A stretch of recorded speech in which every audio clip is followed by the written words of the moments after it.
It's not every day that we meet someone truly inspiring that we could label a hero.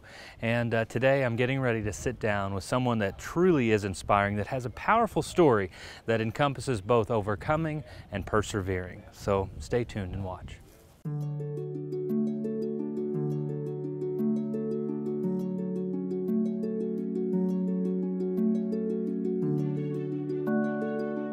So, who are you?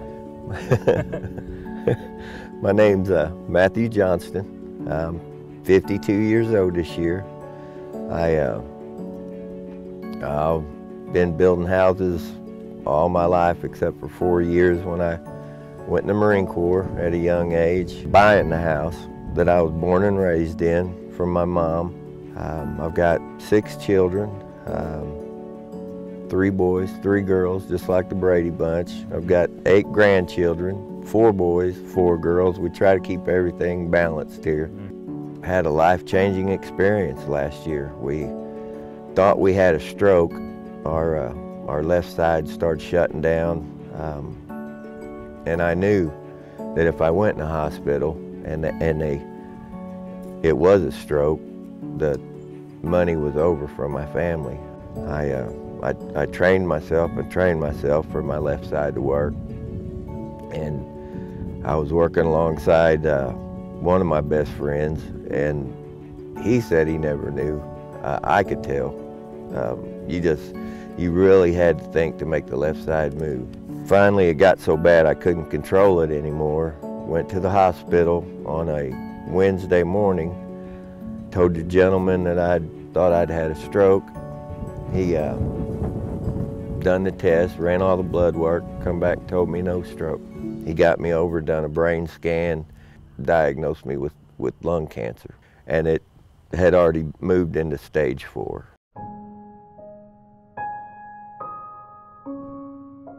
My first diagnosis was, we're gonna get you to Christmas, we're gonna bury you probably around February. That was Dr. Waddy's diagnosis. He wanted my wife to know, you know, this is an evil son of a gun, it's a killer. It's already gotten away from us if you catch it in an earlier stage. But I had 4 professionals.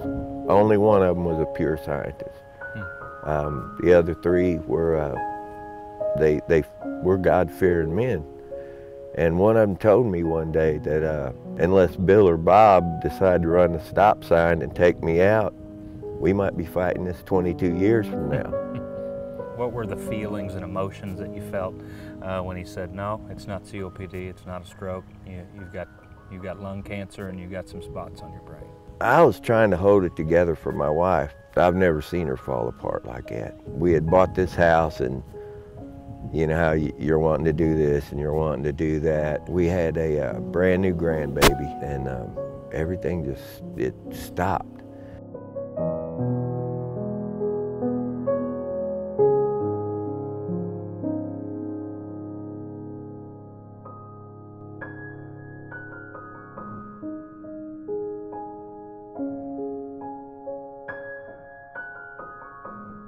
Nobody would ever say that cancer is a blessing, but it's a definite awakening. My dad told us a long time ago that the Lord will always be right there. Now, whether or not you want to use him, that's up to you.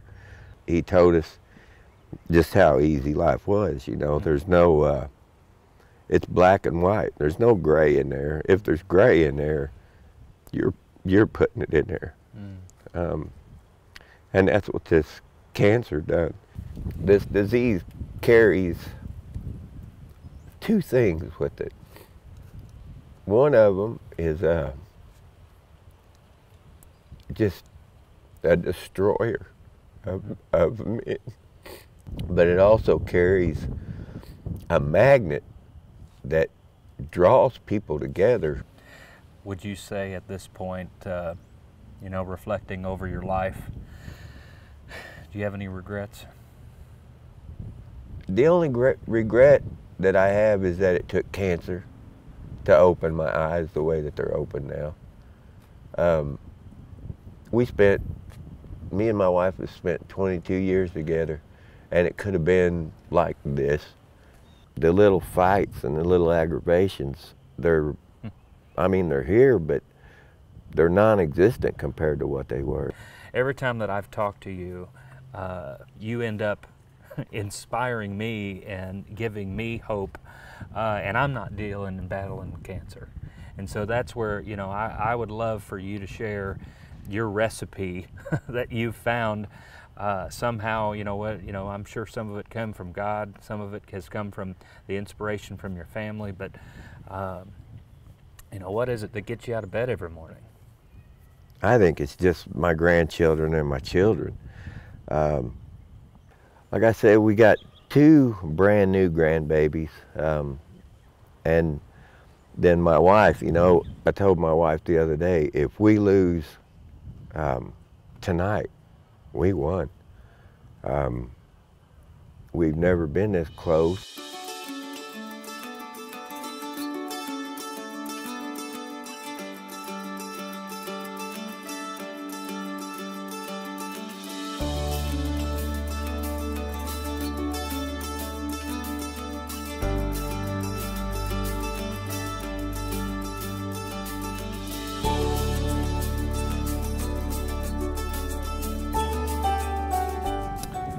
Now approaching nearly a year in your journey of fighting and battling your cancer, and you know, you've shared many of the struggles, but also really the inspiring story of how it's brought your family closer, how it's made you realize life is so much more than the little petty things that we often take for granted, or we make big deals out of small things. Yeah.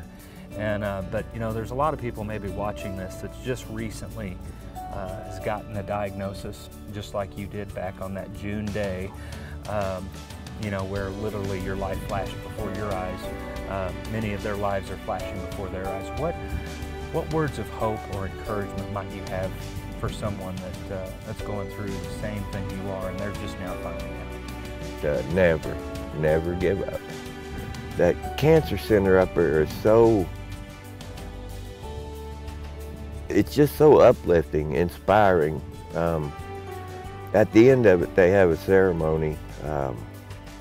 It's the ceremony of the rocks.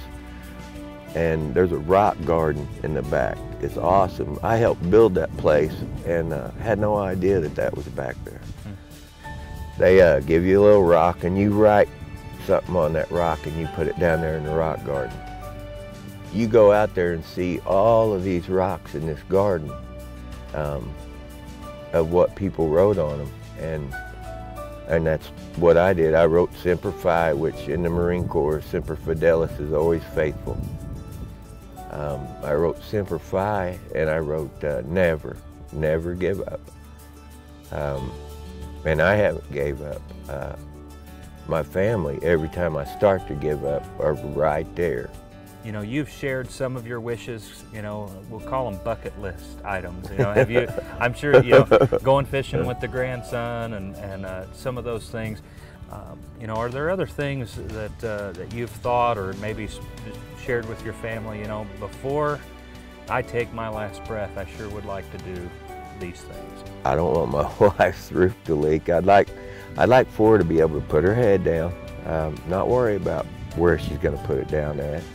And I'd like to catch a fish with my new grandson. I'd like to buy a couple of dresses for my new granddaughter that I haven't seen. And just one more camping trip. One more good rock climb. We've always tried to go camping. That's our big deal every summer. We've rock climbed all of our lives. And I think that could do it for me. I want, when it's all over with, that they can say, well, we fought the good fight. Now it's time for us to get on, live the rest of it. And I know they will. There's just too much spirit in there. I've been surrounded by it all my life. I didn't know just how strong it was until June. But it's stronger than I ever imagined.